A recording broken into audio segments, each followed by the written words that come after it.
Olá a todos, meu nome é Maurílio Gomes, eu sou do canal Por Outra Educação. No vídeo de hoje eu vou falar sobre os 10 problemas atuais da educação brasileira, mas antes de iniciar esse contexto, eu vou te pedir que você se inscreva no canal, e isso daí é importante para a gente aumentar aqui os números de inscritos, aumentar o número de pessoas aqui que falam sobre a educação naquilo que eu pretendo tornar esse lugar, uma boa plataforma para a gente discutir a educação com qualidade. 10 problemas atuais da educação. Eu já trouxe a história completa da educação brasileira e trouxe também 10 problemas históricos da educação. Só que eu estou colocando esses 10 problemas atuais para também jogar lá na frente para trazer outros problemas de outros aspectos que também são influenciados pela educação, principalmente o lado econômico e o lado social. A falta da educação, ela causa diversos problemas. Nós estamos vivendo aí a situação da pandemia do coronavírus, e isso daí já com um presidente completamente teimoso e uma população semi-analfabetizada, dá para a gente ver aí a resistência que a gente está tendo na questão do isolamento social. Então, a educação, ela resvala em todas as áreas. Não adianta a gente pensar que isso não acontece, porque isso acontece. Isso acontece na questão social, na questão econômica, na questão da própria saúde. A educação, ela influencia tudo, absolutamente tudo.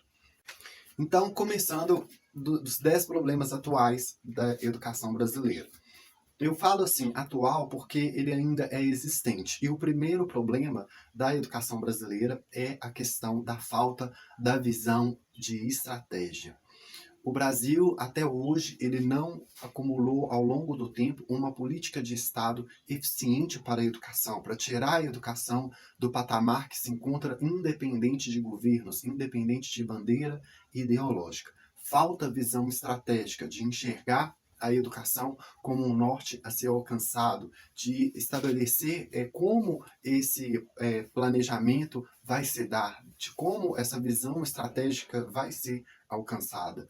Então, é preciso, primeiro, entender a necessidade de se colocar na educação uma visão estratégica. Essa falta de visão estratégica está acabando com o país. Então, assim, é de ter a visão de enxergar ali na educação a ponte da transformação para o futuro, e também não só de ter essa visão, mas também de planejar e detalhar em planos menores como que vai ser alcançado isso. Então, um grande problema da educação é a falta de visão estratégica. O segundo problema da atual educação é a baixa qualidade. Por que a educação tem uma baixa qualidade? Porque diversos anos, muito tempo, que a gente vem, por exemplo, insistindo em um mal de não valorizar o professor. E isso eu falo desde o século passado, com aquilo que eu já explico nos vídeos da história da educação. É que o professor, ele é desvalorizado sistematicamente. Então, isso daí já é velho, é uma história muito velha. E o terceiro problema é exatamente, reflete no segundo, que é a carreira do professor. O professor, ele não tem uma carreira atrativa. É por isso que a maioria dos alunos hoje que são testados no PISA, a menor parte que quer ser professor, enxerga a ideia do professorado como uma missão já quase espiritual, porque, materialmente falando, ela não é rentável. Hoje, a carreira do policial é muito mais atrativa do que a do professor. E a gente precisa de mais professores, não de mais policiais. O quarto problema da educação atual é o ambiente de aula. Hoje, o ambiente de aula para o professor se tornou algo hostil. E não é somente ao professor, principalmente aquele aluno que tem uma maior vulnerabilidade social. Porque o ambiente de sala, às vezes, para ele, é uma proteção de uma violência em casa, ou é a tranquilidade de alguém que vai ter a sua refeição. Então, um ambiente de aula hoje, ele não é pensado para ser um ambiente de aula. Ele é o refúgio de todos os problemas sociais do Brasil, e não significa ambiente de aula. E falo isso não só para dar continuidade aos procedimentos, mas também que haja um ambiente onde que a relação entre aluno e o professor se dê da melhor maneira possível, e que o conhecimento seja transmitido, e que o professor tenha a condição de dar ali a atenção ali ao alunado. É preciso de pensar no ambiente de aula. O problema atual da educação é o absenteísmo. Infelizmente, hoje, a carreira do professor ela é muito instrumentalizada.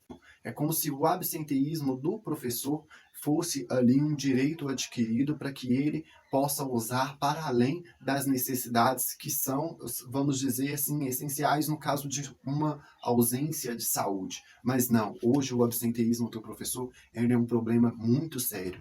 Eu tive uma ausência muito grande da aula de geografia. Eu tive uma dificuldade muito grande, porque nos anos finais do ensino fundamental eu não tinha uma presença consistente de um professor de geografia.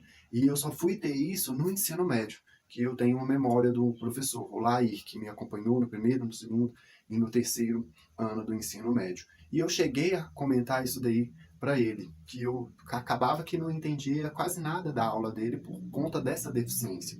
E ainda bem que eu cheguei já no segundo grau com essa consciência e tive essa conversa sincera com o meu professor, que ele me ajudou e ele foi me auxiliando ali nos anos que se seguiam ali do ensino médio. Foi um ótimo professor para mim. Entendeu muito bem a deficiência do meu currículo, mas essa deficiência ela não vem só do fato de não ter o professor de geografia dentro da sala de aula, mas também por algo mais complexo. É tanto a falta do professor lá na ponta para dar aula, como também a própria falta do professor em licenças, em caso de afastamento de doença, e isso daí é um problema que precisa de ser discutido. O sexto problema é o analfabetismo. O analfabetismo é um problema já estrutural. Ele acompanha o Brasil há muitos anos. Então, desde quando a educação começou a ser colocada como um instrumento da política. Então, o analfabetismo ele é histórico. E hoje, a gente não pode se dizer apenas de um analfabetismo. A gente tem vários tipos de analfabetismos. Então, a gente precisa de tratar essa questão com toda a seriedade possível, de ver quem são os analfabetos, de ver quais são os níveis de analfabetismo, aonde que precisa de ser tratado, se a deficiência é somente no português ou se ela também é também na matemática, se ela se espraia sobre as outras áreas de conhecimento e de disciplina. Então, o analfabetismo ele precisa de ser observado como uma doença crônica na educação e precisa de ser abolido. O Japão, na Revolução Meiji, acabou com o problema do analfabetismo já no século XIX, e a gente está tendo ainda essas discussões. Sétimo problema da educação é a questão da avaliação da qualidade da educação privada. A gente acha que a educação privada ela é melhor que a pública? Ela é sim, mas ela está atrasada do ponto de vista quando se compara a educação da elite brasileira com a educação do Uruguai, da Colômbia, do Chile, da Argentina. Então, o Brasil ele não está liderando nem a educação das elites, quem dirá a educação dos mais pobres. E falar nesse contexto da avaliação da qualidade da educação privada é importante porque há instrumentos institucionais, leis, regras que determinam a avaliação da qualidade da educação privada. Só que isso daí não existe na pública. Então, é importante apontar essa discrepância, porque isso daqui vem reforçar aquilo que o Darcy Ribeiro dizia sobre projeto, entende? Então, assim, há instrumentos institucionais que avaliam a educação privada, mas esses mesmos instrumentos não têm a mesma força normativa que a avaliação da educação pública. O oitavo problema atual da educação brasileira é a oligarquização do conhecimento. Com o fato histórico que a gente tem de exclusão social, de baixa qualidade da educação pública, a gente acaba oligarquizando o conhecimento na elite. Ele é ruim? Sim. Não é melhor?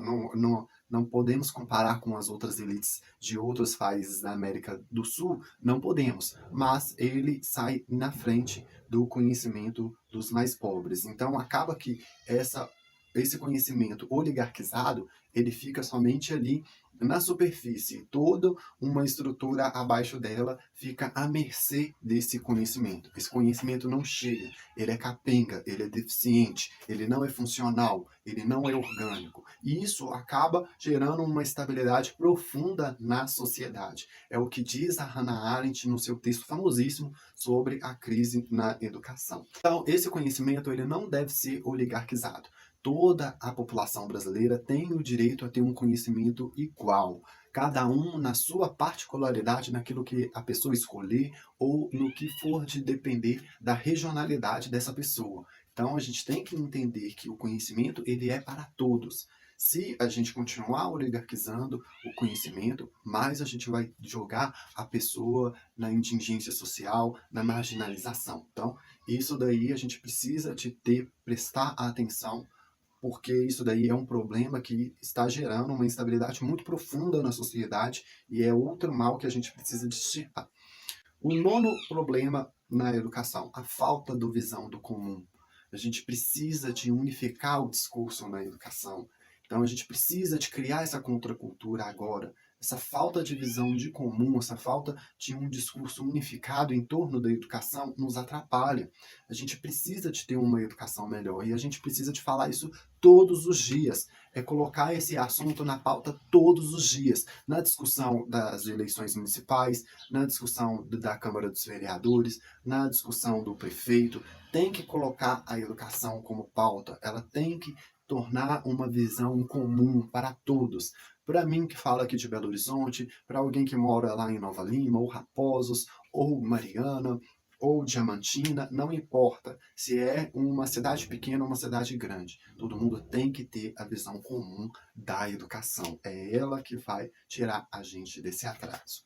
E o 10º problema, e aí que eu gostaria de fazer até mesmo um apelo, e isso eu falo especificamente aos pais, é uma questão que está refletindo exatamente no 4º problema, que é o ambiente de aula. É a questão dos alunos sem limites. A gente precisa de separar as coisas. A educação escolar, ela é dada na escola, mas a educação da vida, quem dá são os pais. A educação escolar, como se fala, é da escola, é obrigação do Estado, é um direito social, é um direito de todos. Mas a educação da vida, quem dão são os pais. Os pais não podem achar que cabe à escola, ao professor, dar a educação da vida. Quem dá a educação da vida são os pais. E os pais estão se ausentando desse dever. E isso precisa de acabar. Um dos problemas que afetam o ambiente de aula é os alunos sem limites. E eles são o último problema que eu vou destacar aqui nesse vídeo para a gente dar uma maior ênfase. Não adianta a gente achar que a escola tem a obrigação de educar os alunos na vida, a tratar bem as pessoas, a conviver com as pessoas. Não, isso é função dos pais. Os pais de hoje estão confundindo a função da educação. Tem uma educação que só eles que cabe dar.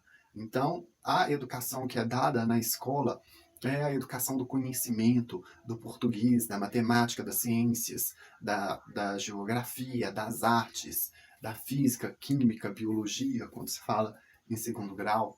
Mas quando vamos colocar a questão dos alunos sem limites, eles estão atrapalhando as aulas no Brasil. 40% do tempo de aula é perdido com aluno indisciplinado, aluno sem limites, aluno que não tem uma educação da vida em casa.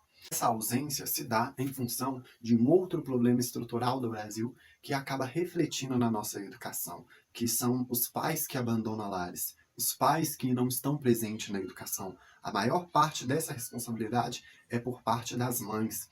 E acaba que o Brasil é um país, uma nação de mães solteiras.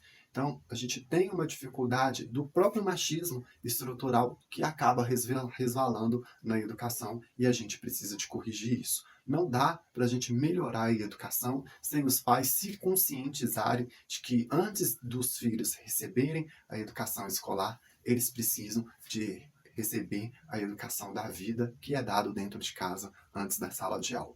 Então, gente, é isso que eu queria falar sobre o vídeo de hoje. Aqui vai dar um respaldo para me falar sobre os outros problemas da educação que geram na área social e na área econômica. E a gente vai seguindo aí o caminho de falar sobre a educação no Brasil. Se você não se inscreveu no canal, se inscreva, assista os vídeos, curta, comenta, compartilhe, traga mais gente para cá, para o canal, que quanto mais visualizações, mais pessoas, mais números a gente tiver, mais a educação vai ser financiada através da leitura para moradores de periferia. Então, obrigado por assistir até aqui e até mais.